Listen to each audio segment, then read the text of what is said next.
السلام علیکم، میں ہوں آپ کا ہوسٹ ملک سجاد۔ تو ہم نے رجب طیب اردوان صاحب پہ 2 پارٹ بنائے تھے چھوٹے چھوٹے، تو اس کے بعد لاک ڈاؤن طویل عرصہ جاری رہا جس کی وجہ سے ہم باقی حصے نہ بنا سکے۔ تو آج ہم آپ کو رجب طیب اردوان صاحب کے بارے میں بتائیں گے تیسرا حصہ۔ جیسا کہ سلطنت عثمانیہ کا اختتام ہوا 1923 میں، 1924 میں جمہوریت قائم ہوئی۔ تو جب ترکی سارا سلطنت عثمانیہ کا تھا، ایک تاریکی میں ڈوبا ہوا تھا اور یورپ کی نقل کرنے میں ایک دوسرے کے مد مقابل آ رہے تھے، تو یہاں پر عیاشی اور فحاشی شروع ہو چکی تھی اور دین اسلام کے مخالف کام جاری تھے۔ تو اللہ تبارک و تعالیٰ نے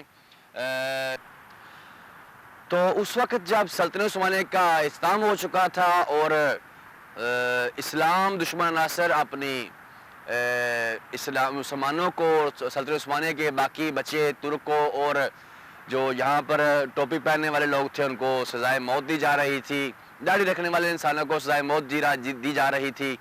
تو اس وقت اللہ تبارک و تعالیٰ نے یہاں اس محلے میں ایک انسان کا جنم ہوا، انسان کو اللہ تعالیٰ نے دنیا میں بھیجا جن کا نام تھا رجب طیب اردوان 1958 میں۔ تو اس وقت پھر انہوں نے جنم لیا اور آہستہ آہستہ دیکھتے دیکھتے تو وہ آسمان کی بلندیوں تک سیاست کو لے گئے اور وہ کہتے ہیں نا کہ دشمن کے ساتھ مقابلہ کرنا ہو تو اس کا طریقہ اختیار کرو، انداز بدل ڈالو، اس طرح کا ایک بڑا اچھا شعر ہے۔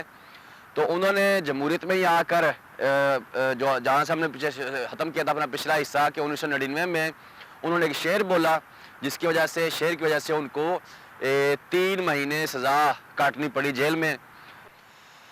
تو سیرت شہر میں انہوں نے جب ایک شعر بولا تو ان کا ہجوم دیکھ کر جو دوسری پارٹی تھی وہ سخت پریشان ہو گئی تھی کہ یہ بندہ بہت اوپر جا رہا ہے، تو آنے والے وقت میں ہماری جو 70-80 سال کی محنت ہے اس کو تباہ کر دے گا کہ ہم نے مسلمانوں کو کس طرف لے کے گئے اور ترکی کو کس طرف ماڈرنزم کی طرف لے کے گئے۔ تو انہوں نے پھر جب شعر بولا سیرت میں تو ان کو سیرت واپسی پر ایک میسج ملا کہ آپ کے خلاف کورٹ میں کیس دائر کر دی، عدالت میں کیس دائر ہو چکا ہے آپ کے خلاف، تو آپ کو عدالت میں پیش ہونا پڑے گا۔ طیب اردوان صاحب نے بڑی جواں مردی سے، ہمت سے عدالت میں پیش ہوئے اور عدالت میں ان کا فیس کیا، لیکن ایک بڑی طاقتوں نے یہ فیصلہ کر چکے تھے کہ اس بندے کا جو مستقبل ہے وہ برباد کرنا ہے، کیونکہ آپ کو پتہ تقریباً پوری دنیا میں یہ قانون ہے کہ جب کوئی بندہ سزا کاٹ لے یا سزا اس کو ہو جائے تو وہ کسی جگہ پہ الیکشن نہیں لڑ سکتا، بلدیہ کا ہو یا بڑا الیکشن ہو۔ تو طیب اردوان صاحب کو جب سزا سنائی گئی تو کافی عرصہ کیس چلتا رہا، لیکن آخرکار ان کو جیل جانا پڑا، اور جیل میں جب گئے تو ایک بڑے رش کے بعد بڑا رش تھا، تو یہاں سب لوگ اکٹھے ہو گئے ان کے ساتھ، جو ان کے ساتھ تھے ان کے دوست تھے، ان کے رشتہ دار تو بہت کم تھے، تو بہت سارے لوگ ان کے ساتھ اکٹھے ہو گئے ان کو جیل میں جب چھوڑنے گئے تو جو اس وقت کے جج تھے یا جو صافجی تھے جہاں کہتے ہیں وہ بہت پریشان تھے کہ اس بندے کو جب ہم نے سزا بھی دے دی ہے پھر اس بندے کو چھوڑنے کے لیے جیل میں کافی دنیا آئی، اور یہاں سے ان کا سفر شروع ہوا صبح، اور یہاں سے وہ تقریباً 100 کلومیٹر کے فاصلے پر وہ جیل ہے جہاں وہ جیل میں سزا کاٹنے کے لیے گئے، اور ایک بہت بڑا رش تھا جس کی ہجوم میں وہ جیل گئے۔ تو ناظرین اس وقت کچھ ایسا دور تھا کہ جو بچیاں اسکول یونیورسٹی میں پڑھتی تھی ان کے سر سے دوپٹے کھینچے گئے، تو ہم کوشش کریں گے آپ کو وہ ویڈیوز دکھانے کی جو اس وقت کے میڈیا نے بنائی تھی، اور ہاسپٹل میں جب کوئی بندہ تیمارداری کے لیے زیادہ ان کے سروں سے دوپٹے کھینچے گئے، بچیاں جو سکول پڑھتی تھی یونیورسٹی جاتی تھی ان کے سر سے دوپٹے کھینچے گئے۔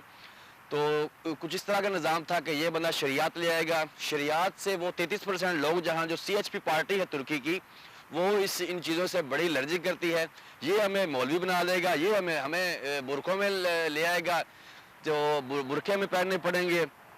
تو وہی 33% جو لوگ ہیں جو انہوں نے سلطنت عثمانیہ بھی گرانے میں پوری مدد کی، جس کے پیچھے بیرونی طاقتیں ہیں، تو وہ بڑے پریشان تھے، اور طیب اردوان صاحب نے وہ جیل کاٹی اور اندر اپنی ساتھ کچھ کتابیں لے کے گئے، تو اپنے کتابیں لے کے گئے، کتابیں اندر پڑھتے رہے، کتابیں لکھتے رہے جناب۔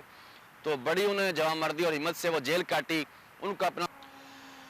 تو انہوں نے وہ جیل میں بھی اپنا وقت کچھ ایسے گزارا کہ بڑے اچھے طریقے سے. تو پھر اندر جیل کے ان کے بیرونی جو طاقتیں تھی وہ ان سے مشاورت کے لیے ملنے جاتی تھی کہ تم یہ اپنے منشور سے باز آ جاؤ تو ہم تمہیں یہ عہدہ دے دیں گے, اس پرسنالٹی میں شامل کر دیں گے. لیکن انہوں نے کسی بیرونی طاقت کی یا کسی کی نہ مانی. تو اس وقت ایک پارٹی تھی فتح اللہ گلین, جو اس کے ابھی 2016 میں جو ایک حملہ ہوا تو ترکی پر جو فوج نے حملہ کروایا جس بندے نے, وہ امریکہ میں بیٹھا ہوا ہے, تو اس نے بھی اس وقت ان کی حمایت کی. تو طیب ایردوان صاحب کو اس وقت نہیں پتا تھا کہ یہ بندہ کیسا ہے, کس طرح کا ہے. اس نے ان کو بھی ساتھ, اب انہوں نے ان کا بھی ساتھ دیا یا انہوں نے ان کو ساتھ دیا. تو ناظرین, انہوں نے جیل کاٹی بڑی مشکل سے, اندر کافی ساری مشکلات سے. جب وہ جیل کاٹنے کے باہر نکلے تو ان کا استقبال اتنا زیادہ ہوا کہ رات جب شام 8 بجے تقریباً یہاں پر جیل سے رہائی ملتی ہے, تو جیل سے رہائی ملنے کے بعد تقریباً استنبول جو 100 کلومیٹر کا فاصلہ ہے, تقریباً 1 گھنٹہ لگتا ہے, وہ 6 گھنٹوں میں طے کیا گیا اور پھر بھی وہ گھر نہ پہنچ سکے. اتنا بڑا استقبال اور اتنا بڑا وہ انہوں نے ایک عوام کا پرجوش تھا کہ یہ بندہ ہماری مدد کرے گا. تو بیرونی طاقتوں نے جب انہوں نے نکلے تو انہوں نے فیصلہ کیا کہ میں ایک پارٹی بناؤں گا اپنی, AKP یعنی کہ آک پارٹی. آک پارٹی کا مطلب ہے کہ عدالت کالکان پارٹی, یعنی عدالت کو اٹھانے والی پارٹی. تو پارٹی بنانا بہت مشکل کام ہوتا ہے, لیکن اللہ کی مدد ہو تو ان کے ہر الفاظ میں یہی ہوتا ہے کہ اللہ ہر منصوبہ سازوں کے اوپر ایک بڑا منصوبہ ساز ہے, وہ اللہ ہے. تو ہر بات کے ساتھ انہوں نے اللہ کا نام لیا اور اللہ تعالیٰ نے ان کی مدد کی اور انہوں نے آخرکار پارٹی بنا لی. آج آپ طیب ایردوان صاحب کو بڑا کامیاب دیکھتے ہیں, ان کے پیچھے ان کی بڑی مشکلات ہیں اور بہت مشکلوں دشواریوں سے ایک ایسے نظام سے لڑتے لڑتے تو آج وہ اسٹیج پر پہنچے ہیں کہ آج ان کا ایک پوری دنیا میں امت مسلمہ میں ایک نام ہے, ایک وقار ہے. لیکن اس کے پیچھے ان کی بہت بڑی قربانیاں ہیں, بہت بڑی پریشانیاں ان کو آئیں, جو انہوں نے اللہ کا نام لے کر ان پریشانیوں سے مقابلہ کیا. جب انہوں نے پارٹی بنائی تو جب ظاہر ہے جو سوئی ہوئی پارٹی تھی CHP, جو بہت کم ورک کرتی تھی, کہ ظاہر ہے ہماری ان کی منشا کے مطابق جو بیرونی طاقتیں تھی ان کی منشا کے مطابق کام ہو رہا تھا. اس لیے وہ جو مین پارٹی تھی, اتاتürk کی پارٹی تھی, اس کو انہوں نے دوبارہ اجاگر کر دیا. تو اجاگر کرے ساتھ ہی ایک گینج پارٹی, یعنی گینج پارٹی سے مراد ینگ پارٹی, تو وہ بھی کافی رائل فیملی میں تعلق ہے. ان کا جیم مزان کا نام تھا. تو اس بندے نے طیب ایردوان صاحب کی کافی جگہ بڑے بڑے برے الفاظ استعمال کیے کہ یہ بندہ کون ہے, کہاں سے آ گیا, ایسے ہے, اس سے بڑی, یعنی کہ اس نے بڑے بڑے برے الفاظ استعمال کیے گینج پارٹی نے. تو الیکشن کے دوران جو ہے نا, ہر حلقے سے اپنا بندہ سلیکٹ کرنا تو بڑا مشکل کام تھا. تو سب سے بڑا ان کو ایڈوانٹیج تو تھا, ہر چیز کا ان کو ایڈوانٹیج. جب اللہ تعالیٰ جب بندہ کوئی کام اچھا کرتا تو اللہ تعالیٰ خود اس بندے کی مدد کرتا ہے. تو جو ان کی وائف تھی وہ سیرت کا ایریا تھا, جو کردوں کا ایریا ہے, تو وہاں سے کبھی جو حکومت پارٹی ہوتی ہے وہاں سے ان کو ووٹ بہت کم ملتے تھے. تو ان کی وائف اور ان کے سسرال کی طرف سے ان کو کافی زیادہ ووٹ ملے. تو وہاں جب انہوں نے نعرہ لگایا کہ ہمارا بہنوئی ہے سیرت شہر میں, تو کافی سارے کرد بھی ان کے ساتھ مل گئے. تو سیرت ویسے زیادہ تر عرب لوگ وہاں پر رہتے ہیں. سیرت شہر جو کردوں کا علاقہ ہے وہاں پر یہ کافی مقبول ہو چکے تھے. اپنے کام جو استنبول میں انہوں نے کیے تھے, ہر بندے کی ہیلپ کی. سیرت میں جو استنبول میں سیرت کے لوگ رہتے تھے ان کی کافی ہیلپ کی. یہاں پر ایک جو کادلر بازار جگہ ہے وہاں پر سیرت کی یونین تھی, تو انہوں نے بڑی سپورٹ کی کہ ہمارا بہنوئی ہے, ہم اس کی سپورٹ کریں گے. تو بیسک طور پر ان کا شہر طرابزن سے تعلق تھا جو بلیک سی کی طرف ہے. تو ان لوگوں نے بھی ہیلپ کی کہ ہمارا بندہ ہے, یہ ہم اس کو سپورٹ کریں گے. استنبول میں پیدا ہوئے اس محلے میں, یہاں کے لوگوں میں بچپن میں انہوں نے جہاں گزارا وہ لوگ ان کے ساتھ تھے. یعنی کہ ہر طرح کے لوگ ان کے ساتھ. مذہبی رہنما جو فاتح میں اسماعیل ایک محلہ ہے, تو مذہبی رہنماؤں نے جو داڑھی والے علماء کرام ہیں انہوں نے بڑی سپورٹ کی کہ یہ بندہ جو ہے دین اسلام واپس لے کر آئے گا اور ہمیں اس میں کامیاب کرے گا. سب نے مل جل کر ہر طبقے سے ہر لوگوں نے سپورٹ کی.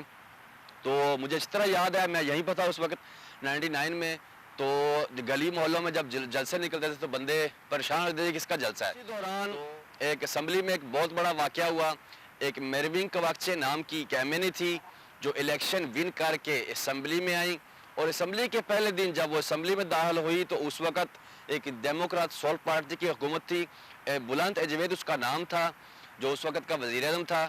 تو جب وہ عورت میرویں کواکچے جب اسمبلی میں داخل ہوئی تو داخل ہوتے ساتھ ہی اس کے اوپر سر کے اوپر ایک دوپٹہ تھا، باشورتو جس کو کہتے ہیں دوپٹہ، اس نے سر پہ اوڑا ہوا تھا. تو انہوں نے اتنی بےعزتی کی پوری اسمبلی میں، ہلہ گلا مچا دیا. ڈیسک میں جانے لگے کہ یہ عورت یہ دوپٹہ لے کر یہاں کیسے آ گئی ہے، یہ کوئی اسلامی جگہ ہے یہاں بس دوپٹہ لے اوڑھ کے آ گئی ہے. تو وہ طیب اردوان صاحب کو بات بہت بری لگی، لیکن اس وقت خاموش ہو گئے. تو آج اسی عورت کی بیٹی طیب اردوان صاحب کی جو ہے وہ مشیر ہے، جو ان کے 150 مشیر ہیں، ان میں سے وہ بھی ایک لڑکی شامل ہے، ان کی بیٹی، اس عورت کی بیٹی میرویں کواکچے کی. اور میرویں کواکچے کو بھی اس وقت اس عورت کی جو وزیر اعظم تھے انہوں نے کہا کہ اس عورت کو باہر نکالو اور اس کی اوقات اس کو یاد دلائی جائے. اور باہر نکال کر دوسرے ہی دن اتنی ایمرجنسی میں اس عورت میرویں کواکچے کی نیشنلٹی کینسل کر کے، ایک ترکش ہے، بائی برن ترکش ہے، اس کے آباء و اجداد ترک ہیں، اس عورت کی نیشنلٹی کینسل کر کے اس کو امریکہ بھیج دیا گیا. طیب اردوان صاحب کو یہ بھی بات بڑی ناگوار گزری کہ ایک جس کے آباء و اجداد 100 سال یا 200 یا 1000 سال سے ترک ہیں اور اس کی نیشنلٹی کینسل کر کے اس کو کسی اور وطن جلا وطن کر دیا گیا ہے. خیر یہ پہلا واقعہ نہیں ہے، اس سے پہلے جب سلطنت عثمانیہ گرائی گئی تو اس طرح کے پوری سلطنت عثمانیہ کی نسل کو جو 151 لوگ بنتے ہیں ان کو جلا وطن کیا گیا. تو اس عورت کو صرف دوپٹہ لینے کی یہ سزا دی گئی کہ اس کو جلا وطن کیا گیا. طیب اردوان صاحب کو یہ بات بہت ناگوار گزری اور انہوں نے ایک الیکشن میں یہ بات کہی بھی تھی کہ مجھے یہ بات بہت ناگوار گزری کہ ایک ترکش سٹیزن کو صرف دوپٹہ لینے کی سزا میں ملک بدر کر دیا گیا. تو ناظرین یہ تھا آج کا ہمارا مختصر. جیموزان اور جو گینچ پارٹی کا صدر تھا اس نے بھی بڑی ان کے ساتھ کرش کی. الیکشن کے دوران سی ایچ پی پارٹی نے، ڈیموکرات سول پارٹی نے، تانسو چلر نے، میسود یلماز نے، یعنی کہ یہ کافی، یہ سب جو نام لے گئے یہ بڑی بڑی اس وقت کی پارٹیاں تھیں جنہوں نے طیب اردوان کو مل کر ہرانے کی کوشش کی. لیکن جس کے ساتھ اللہ کی مدد ہو اس کی اللہ مدد ضرور کرتا ہے اور وہ کامیاب ہوتا ہے. طیب اردوان صاحب نے گلی محلے جا کر عوام سے اپیل کی کہ میں آپ کو اس دلدل سے نکالوں گا. یہ جو پیچھے سمندر دیکھ رہے ہیں یہاں اتنی سخت بدبو ہوا کرتی تھی کہ آس پاس جو غیر والے رہنے والے تھے ان کی پراپرٹی کی ویلیو زیرو تھی. طیب اردوان صاحب نے یہ سمندر صاف کروایا بڑے اچھے طریقے. ابھی یہاں پر کوئی سمیل نہیں، بڑا اچھا ایک سمندر ہے. یہاں پہ کوئی اس طرف بھی آبادی ہے، اس طرف بھی آبادی ہے. تو بہت زیادہ بندے یہاں پر پریشان ہوا کرتے کہ ہماری پراپرٹی کی ویلیو کم ہو رہی ہے، ہمیں گندگی بدبو آتی ہے. انہوں نے سارا کرینوں سے صاف کرا، زمین کی تہہ تک صاف کروایا کہ اس میں کوئی بدبو نہ آئے. تو ناظرین ہم اگلی قسط میں آپ کو انشاءاللہ تعالی جب طیب اردوان صاحب نے الیکشن لڑا 2002 میں تو ان کو کیا کیا مشکلات پیش آئیں اور کیسے وہ الیکشن جیتے، اور وہ جو ان کی سزا تھی 3 مہینے کی جو انہوں نے کاٹی تھی جیل میں، اس کے بعد وہ کیسے وزیر اعظم بنے، کیسے ان کا قانون کو بدلی کیا، یہ ناظرین آپ کو ساری باتیں بتائیں گے انشاءاللہ. آپ ہمارا چینل واچ کریں اور سبسکرائب کریں، لائک کریں، شیئر کریں. ہم انشاءاللہ تعالیٰ آپ کو اگلی قسط میں طیب اردوان صاحب کیسے وزیر اعظم بنے، وہ قانون کا انہوں نے کیسے جوڑ توڑ کیا، اور کافی ساری معلومات ہم آپ کو انشاءاللہ طیب اردوان صاحب کے بارے میں دیں گے. ہماری قسطیں انشاءاللہ طیب اردوان صاحب کے بارے میں جتنی لمبی ویڈیو بنائیں کمپلیٹ نہیں ہو سکتی، لیکن آپ مختصر کوشش کرتے ہیں ہم کو ہر قسط میں آپ کو طیب اردوان صاحب کے بارے میں معلومات فراہم کریں. کیونکہ یہ جو میری آپ بیتی ہے میری آنکھوں کے سامنے یہ سارے واقعات ہوئے ہیں 97 سے لے کر اور آج تک. تو اللہ آپ کا حامی ناصر ہو. ہمیں اجازت دیجیے. اللہ حافظ.